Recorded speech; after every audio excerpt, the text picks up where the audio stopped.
প্রতি বছরের ন্যায় এবছরও দুর্গাপুজো উপলক্ষে বিভিন্ন সাংস্কৃতিক অনুষ্ঠান ও ফুটবল প্রতিযোগিতা অনুষ্ঠিত হলো মন্তেশ্বরের কালই তিনকন্যা পার্কে।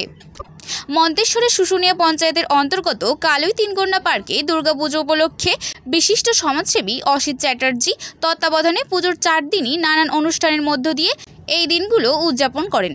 পুজোর প্রথম দিন থেকেই দুস্থদের বস্ত্র বিতরণ, রেশন পরিষেবা, মন্তেশ্বর ব্লক প্রাথমিক স্বাস্থ্য কেন্দ্রে ফল ও মিষ্টি বিতরণ ও নবমীর দিনে 12 দলের ফুটবল টুর্নামেন্টে ফাইনাল খেলা অনুষ্ঠিত হলো।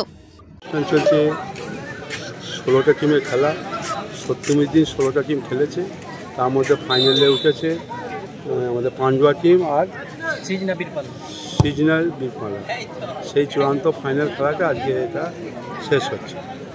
আজকে এই খেলাটা উদ্দেশ্য করে এই অঞ্চলে বাগাসন অঞ্চল মন্তেশ্বর এলাকা প্রচুর মানুষ এসে আপনারা দেখতে পাচ্ছেন, হাজার হাজার মানুষ এসে এই 4 দিনের মধ্যে আবার খেলাকে নিয়ে বিভিন্ন রকম প্রোগ্রাম 4 দিন মানুষজন খাচ্ছেন গ্রাম টু গ্রাম। আজকে কয়েকশো বস্ত্র বিতরণ, তার সঙ্গে আমাদের মন্তেশ্বর হসপিটালে যতগুলো রোগী পেশেন্ট ছিলেন তাদের জন্য একটু ফল মিষ্টি বিস্কিট, তারপর জলের খুব বাজে অবস্থা ছিল, সেখানে ডাক্তারবাবু বা রোগীরা বলেন আপনি আবার মেশিন দেন, সেটাও কালকে দিয়ে এসেছি। আজকে এত মানুষ এসেছে চিন্তা করা যায় না খেলা কত ভালোবাসে এলাকা মানুষ।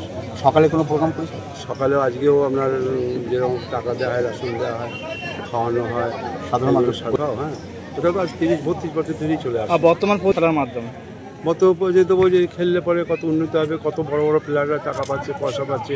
তোমরা যদি খেলা শেখো, আপনি তুমি কোটি কোটি টাকা খরচ করে পার্কের সঙ্গে খেলার মাঠ করেছো।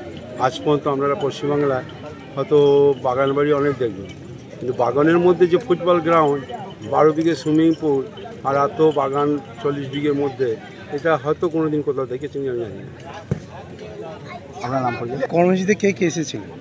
কর্মসূচিতে লোকাল সবাইকে বলেছিলেন, লোকাল সব এসে, তাছাড়া আহমদ ভাই এসেছেন, আহমদ শেখ, আরও আমাদের সুভাষ দা আছেন, আমাদের এক্স MLA, আরও এখানে পঞ্চায়েত সমিতি প্রধান এটা ওটা সব বিভিন্ন লোক এসেছে।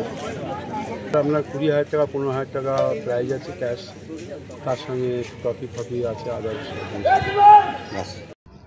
এই ফাইনাল খেলায় অর্থাৎ চূড়ান্ত পর্যায়ে পান্ডুয়া ফুটবল একাদশ ও বনাম সৃজনা ফুটবল একাদশ ফাইনাল খেলা হয়। পান্ডুয়া একাদশ 1-0 গোলে জয়ী হয়। উভয় দলকে ট্রফি ও নগদ অর্থ দিয়ে পুরস্কৃত করা হয়। এই অনুষ্ঠানে উপস্থিত ছিলেন ভাতার বিধানসভার প্রাক্তন বিধায়ক সুভাষ মণ্ডল, মন্তেশ্বর পঞ্চায়েত সমিতির সভাপতি আহমদ হোসেন শেখ, বিশিষ্ট সমাজসেবী মজনু শেখ মহাশয় সহ মন্তেশ্বর ব্লকের এক ঝাঁক বিশিষ্ট ব্যক্তিবর্গরা। মন্তেশ্বর থেকে মৃত্যুঞ্জয় যশের রিপোর্ট, মেমারি আপডেট।